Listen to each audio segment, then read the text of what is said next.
നമസ്കാരം dears. Study സ്റ്റുഡിയോയിലേക്ക് എല്ലാവർക്കും സ്വാഗതം. നമ്മളിന്ന് Sreenarayana Guru open university BA third സെമിസ്റ്ററിലെ മെയിൻ പേപ്പറായ ഹിസ്റ്ററി ഓഫ് കേരള പാർട്ട് 1 ആറാമത്തെ ബ്ലോക്കിൽ മൂന്നാമത്തെ യൂണിറ്റാണ് ക്ലാസ്സിൽ ഡിസ്കസ് ചെയ്യാൻ പോകുന്നത്. ക്ലാസ്സിലേക്ക് പോകുന്നതിന് മുമ്പ് നിങ്ങൾ എൻ്റെ ഈ ചാനൽ ആദ്യമായിട്ടാണ് കാണുന്നതെങ്കിൽ സബ്സ്ക്രൈബ് ചെയ്യുക, ഷെയർ ചെയ്യുക, നിങ്ങളുടെ കമൻറ്റുകൾ അറിയിക്കുക. പെയ്ഡ് നോട്ട്സോ പെയ്ഡ് അസൈൻമെൻറ്റ്സോ ഒക്കെ, പെയ്ഡ് നോട്ട്സ് എന്ന് പറയുമ്പോൾ മലയാളത്തിൽ നോട്ട്സാണ്, ക്വസ്റ്റ്യൻ ആൻസർ രൂപത്തിൽ നോട്ട്സാണ്. ആവശ്യമുള്ളവരുണ്ടെന്നാണെങ്കിൽ മുൻ വീഡിയോസിൽ ഡിസ്ക്രിപ്ഷൻ ബോക്സിൽ ഞാൻ വാട്സപ്പ് നമ്പർ കൊടുത്തിരുന്നു ഡിസ്ക്രിപ്ഷൻ ബോക്സിൽ. അപ്പോൾ അതിൽ ബന്ധപ്പെടുകയാണെങ്കിൽ അതിൻ്റെ ഡീറ്റെയിൽസ് തരാം. ഓക്കെ, ക്ലാസ്സിലേക്ക് പോകാം. ആറാമത്തെ ബ്ലോക്കിലെ മൂന്നാമത്തെ യൂണിറ്റിൻ്റെ പേരിൽ ഇയർലി ബ്രിട്ടീഷ് സെറ്റിൽമെൻറ്റ്സ് ആണ്. ആദ്യകാല ബ്രിട്ടീഷ് അധിനിവേശങ്ങളെക്കുറിച്ചാണ് ഇതിൽ വരുന്നത്. അപ്പം അതുകൊണ്ട് തന്നെ ആ പേര് സൂചിപ്പിക്കുന്ന പോലെ തന്നെ 17-ാം നൂറ്റാണ്ടിൽ കേരളത്തിൽ ബ്രിട്ടീഷുകാരുടെ വ്യാപാര ശൃംഖല വിപുലീകരിക്കുന്നതിനുള്ള തന്ത്രങ്ങൾ എന്തെല്ലാമായിരുന്നു എന്നുള്ളതാണ്. അതിൽ പ്രധാനമായിട്ട് വരുന്നത് ഒന്നാമത്തത് ബ്രിട്ടീഷുകാർ വാണിജ്യ ചട്ടങ്ങൾ തയ്യാറാക്കിയാണ്. വ്യാപാരത്തിനുള്ള നിയമങ്ങൾ അവർ തയ്യാറാക്കി. British east India company Kochi പോലെയുള്ള തുറമുഖ നഗരങ്ങളിൽ കച്ചവട കേന്ദ്രങ്ങൾ സ്ഥാപിച്ചു. കൊച്ചി, കൊല്ലം, അതുപോലെ തലശ്ശേരി തുടങ്ങിയ സ്ഥലങ്ങളിൽ വ്യാപാര പ്രതിനിധികളെ അവർ നിയമിക്കുകയും ചെയ്തു. പിന്നെ രണ്ടാമത്തത് പ്രാദേശിക ഭരണാധികാരികളുമായിട്ട് അവർ ഉടമ്പടികൾ ഉണ്ടാക്കി എന്നുള്ളത്. ബ്രിട്ടീഷ് ഭരണാധികാരികളുമായി പ്രാദേശിക ഭരണാധികാരികൾ സന്ധി ചെയ്തിരുന്നു. പലതവണ അവരെ സാമ്പത്തികമായിട്ട് സഹായിക്കുകയും വ്യാജ സമ്മതങ്ങളിലൂടെ കരാറുകൾ ഒപ്പുവെക്കുകയും ഒക്കെ ചെയ്തിരുന്നു. മൂന്നാമത്തത് സൈനിക ശക്തി പ്രയോഗിച്ചു. ചില ഘട്ടങ്ങളിൽ ബ്രിട്ടീഷുകാർ സൈനിക ശക്തി ഉപയോഗിച്ചാണ് എതിരാളികളെ പുറത്താക്കിയിരുന്നത്. തലശ്ശേരിയിൽ കെട്ടിടങ്ങൾ സൈനിക അടിസ്ഥാനങ്ങളാക്കി മാറ്റുകയും ചെയ്തിരുന്നു.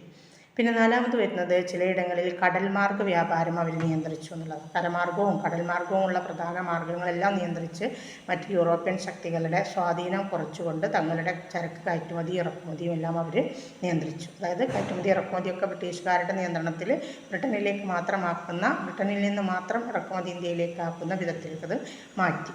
അഞ്ചാമത്തത് മുൻപേ വന്ന യൂറോപ്യൻ ശക്തികളെ ദുർബലപ്പെടുത്തി എന്നത്. അതായത് ഡച്ചുകാർ, പോർച്ചുഗീസുകാർ, ഫ്രഞ്ചുകാർ തുടങ്ങിയവരുടെ കച്ചവട കേന്ദ്രങ്ങളെയൊക്കെ അവർ നശിപ്പിക്കുകയും അവരുടെ ഇടപെടലുകളെല്ലാം തടയുകയും ചെയ്തു. ആറാമത്തത് കുത്തകകൾ സ്ഥാപിച്ചു. മസാലകളും തേയിലയും ഉൾപ്പെടെയുള്ള പ്രധാന കയറ്റുമതി വസ്തുക്കളിൽ അവരവരുടെ കുത്തകകൾ സ്ഥാപിച്ചു. ആ വസ്തുവിൽ തങ്ങളുടെ നിയന്ത്രണം അതിലൂടെ അവർ ഉറപ്പാക്കുകയും ചെയ്തു. അപ്പോൾ ഏതൊക്കെയാണ് തന്ത്രങ്ങൾ? ബ്രിട്ടീഷുകാർ വാണിജ്യ ചട്ടങ്ങൾ തയ്യാറാക്കി. 2 പ്രാദേശിക ഭരണാധികാരികളുമായിട്ട് അവർ ഉടമ്പടികൾ അല്ലെങ്കിൽ സഖ്യങ്ങൾ ഉണ്ടാക്കി.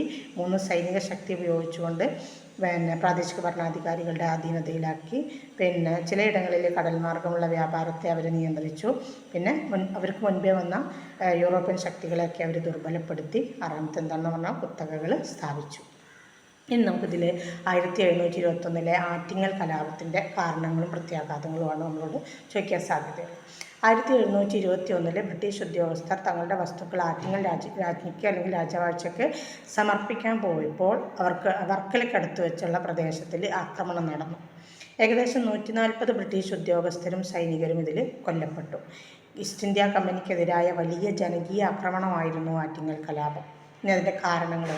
ഒന്നാമത്തെ കാരണം വാണിജ്യ ചൂഷണം തന്നെ. കമ്പനി നാട്ടുകാരിൽ നിന്ന് കുരുമുളകടക്കം വ്യാജ നിരക്കിൽ വാങ്ങുകയും അതിനുള്ള ഇടപാടുകൾ തവണകളായിട്ടാണ് കൊടുത്തിരുന്നത്. ആ തവണകൾ മുടങ്ങുകയും ചെയ്തപ്പോൾ നാട്ടുകാർ അതൃപ്തി പ്രകടിപ്പിച്ചു. രണ്ടാമത്തത് സാമ്പത്തിക ഇടപെടലാണ്. ബ്രിട്ടീഷുകാർ നാടിൻ്റെ ആചാരങ്ങളെയും സാമുദായിക സ്വാതന്ത്ര്യത്തെയൊക്കെ ലംഘിച്ചു. ഈ പ്രശ്നം പ്രത്യേകിച്ച് ബ്രാഹ്മണർക്കിടയിൽ ശക്തമായ പ്രതിഷേധത്തിന് ഇടവരുത്തി. പിന്നെ മൂന്നാമത് വരുന്നത് റാണിയോടുള്ള അപമാനമാണ്. എന്ന് പറഞ്ഞാൽ ആറ്റിങ്ങൽ റാണിയുടെ അവകാശങ്ങൾക്കും ആനുകൂല്യങ്ങൾക്കും ബ്രിട്ടീഷുകാർ അതിനോട് ബഹുമാനം കാണിച്ചില്ല എന്നുള്ളത്. അതും ജനങ്ങളുടെ ഇടയിൽ ജനരോഷം വളർത്തുന്നതിന് ഇടവരുത്തി. പിന്നെ പൊതുസംരക്ഷണത്തിൻ്റെ അഭാവമാണ്. കമ്പനി സൈന്യം നാട്ടുകാരെ സംരക്ഷിക്കുന്നതിൽ പൂർണ്ണമായും പരാജയപ്പെട്ടു. നാട്ടുകാരിൽ നിന്ന് അവർ നികുതി ഈടാക്കി. പക്ഷേ നികുതി വാങ്ങുമ്പോൾ എന്ത് ചെയ്യണം? സ്വാഭാവികമായിട്ടും അവരെ സംരക്ഷിക്കാനുള്ള ഉത്തരവാദിത്തം ഏറ്റെടുക്കണം, അല്ലേ? അതാരും ചെയ്തില്ല, ബ്രിട്ടീഷുകാർ ചെയ്തിട്ടില്ല. പിന്നെ മറ്റൊന്ന്, ബ്രിട്ടീഷുകാർ കലാപങ്ങൾ മുമ്പുള്ള കലാപങ്ങൾ അടിച്ചമർത്തുന്നതിന് സ്വീകരിച്ച നയങ്ങൾ. കലാപങ്ങൾ എന്ന് പറഞ്ഞാൽ ഈ ആറ്റിങ്ങൽ കലാപത്തിന് മുമ്പ് അത്ര ശക്തമായൊരു കലാപമൊന്നും ഉണ്ടായിട്ടില്ല കേട്ടോ. അത് അടിച്ചമർത്തുന്നതിന് സ്വീകരിച്ച മാർഗങ്ങൾ. ഇനി എന്തൊക്കെയാണ് ഇതിൻ്റെ പ്രത്യാഘാതങ്ങൾ നോക്കുക. കേരളത്തിലെ പല നേതാക്കളെയും വധിക്കുകയും മറ്റു പലർക്കും കഠിനമായ ശിക്ഷകൾ നൽകുകയും ചെയ്തു. രണ്ടാമത്തത്, ആറ്റിങ്ങൽ ബ്രിട്ടീഷുകാരുടെ രാജവാഴ്ച കൂടുതൽ ബ്രിട്ടീഷ് നിയന്ത്രണത്തിലാക്കി. റാണിയുടെ അധികാരം കമ്പനി വഴി വെട്ടിച്ചുരുക്കാനുള്ളൊരു ശ്രമം നടത്തി. പിന്നെ നാട്ടുകാരിൽ ഭയം വ്യാപിച്ചു എന്നുള്ളതാണ്. ബ്രിട്ടനെതിരെ പ്രതിഷേധം കുറയാൻ തുടങ്ങി. ബ്രിട്ടീഷ് കച്ചവട കേന്ദ്രങ്ങളൊക്കെ കൂടുതൽ സൈനിക സംരക്ഷണത്തിലേക്ക് മാറ്റപ്പെട്ടു. പിന്നെ ഈ കലാപം ബ്രിട്ടീഷ് ഭരണകൂടം ഇന്ത്യയിൽ ആധിപത്യം സ്ഥാപിക്കുന്നതിന് മുന്നോടിയായിട്ട് ഉണ്ടായൊരു കലാപമായിട്ട് കണക്കാക്കപ്പെടുന്നതുകൊണ്ട് പിന്നീടുണ്ടായ കലാപങ്ങൾക്കെല്ലാം അതൊരു പ്രചോദനമാവുകയും ചെയ്തു. ഇതൊക്കെയാണ് അതിൻ്റെ പ്രത്യാഘാതങ്ങൾ. ഇനി ശക്തൻ തമ്പുരാൻ്റെ കാലത്ത് കൊച്ചിയിലുണ്ടായ സാമൂഹിക സാമ്പത്തിക രാഷ്ട്രീയ മാറ്റങ്ങളാണ്, പരിഷ്കാരങ്ങളാണ് ചോദിക്കുക കേട്ടോ. ആദ്യം നമ്മൾ സാമൂഹിക മാറ്റം നോക്കുക. ശക്തൻ തമ്പുരാൻ്റെ കാലഘട്ടം എന്ന് പറയുന്നത് 1790 മുതൽ 1805 വരെയാണ് കേട്ടോ. കൊച്ചിയിൽ തൃശ്ശൂരിലാണ് പ്രധാനമായിട്ട് കേന്ദ്രമായി അന്നുണ്ടായിരുന്നത്.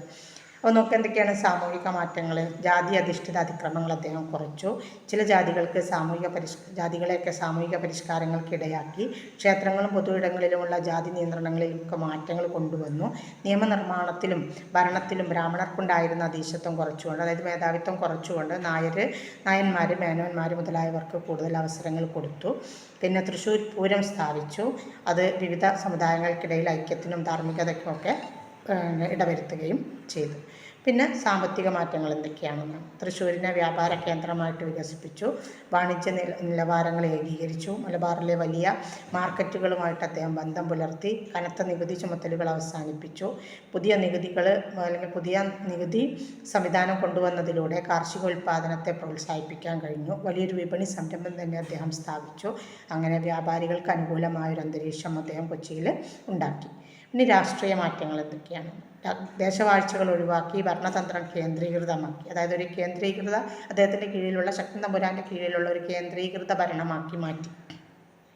രാജാവിൻ്റെ കീഴിൽ നേരിട്ട് നിയന്ത്രണത്തിലുള്ള ഭരണ സംവിധാനം അദ്ദേഹം സ്ഥാപിച്ചു. അഴിമതിയും അന്യായതയും ഒക്കെ കുറക്കാൻ വേണ്ടിയിട്ട് നിയമ സംവിധാനങ്ങളെല്ലാം പരിഷ്കരിച്ചു. അതുപോലെ തന്നെ ബ്രിട്ടീഷ് ഈസ്റ്റ് ഇന്ത്യ കമ്പനിയുമായിട്ട് സൗഹാർദ്ദം നിലനിർത്തി. എന്നാൽ അന്തസ്സിനും സ്വാതന്ത്ര്യത്തിനും ബാഹ്യാധീനത്തിനും ഇടവരുത്താത്ത രീതിയിലുള്ള ഒരു നയമാണ് അദ്ദേഹം സ്വീകരിച്ചത്.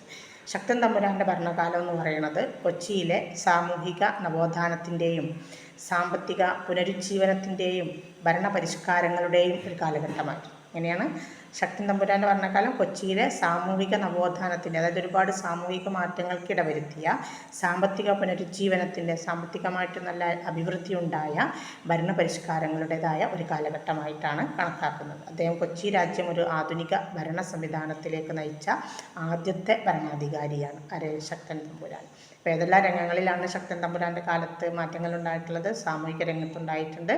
അതിൽ ജാതി സമ്പ്രദായത്തിന്, അതായത് ജാതി അധിഷ്ഠിതമായ സമ്പ്രദായത്തിന് അദ്ദേഹം മേൽക്കോയ്മ കൊടുത്തില്ല. ബ്രാഹ്മണരുടെ ആധിപത്യം കുറച്ചിട്ട് നായന്മാർക്കും അതുപോലെ തന്നെ മേനോന്മാർക്കും ഒക്കെ സ്ഥാനങ്ങൾ കൊടുത്തു. ഏറ്റവും പ്രധാനപ്പെട്ടൊരു നേട്ടം എന്ന് പറയുന്നത് തൃശ്ശൂർ പൂരം സ്ഥാപിച്ചു എന്നുള്ളതാണ്. പിന്നെ സാമ്പത്തിക മാറ്റങ്ങളിൽ കച്ചവട കേന്ദ്രങ്ങൾ സ്ഥാപിച്ചു. നികുതിയിൽ ഇളവ് കൊടുത്തു. പിന്നെ പുതിയ നികുതി സമ്പ്രദായത്തിലൂടെ വ്യാപാരത്തെയും കൃഷിയെയും പ്രോത്സാഹിപ്പിക്കാൻ സാധിച്ചു. പിന്നെ രാഷ്ട്രീയ മാറ്റങ്ങളിൽ പ്രധാനമായിട്ട് തൻ്റെ കീഴിലുള്ള ഒരു കേന്ദ്രീകൃത ഭരണം സ്ഥാപിക്കാൻ കഴിഞ്ഞു എന്നുള്ളതാണ് ഏറ്റവും വലിയൊരു വിജയമായിട്ട്, ശക്തൻ തമ്പുരാൻ്റെ വിജയമായിട്ട് കാണുന്നത്. അപ്പോൾ ഇത്രയാണ് ഈ ഒരു യൂണിറ്റിൽ നിന്ന് വരാൻ സാധ്യതയുള്ളത്. ബാക്കി അടുത്ത യൂണിറ്റുമായിട്ട് നമുക്ക് അടുത്ത വീഡിയോയിൽ കാണാം. Okay, thanks.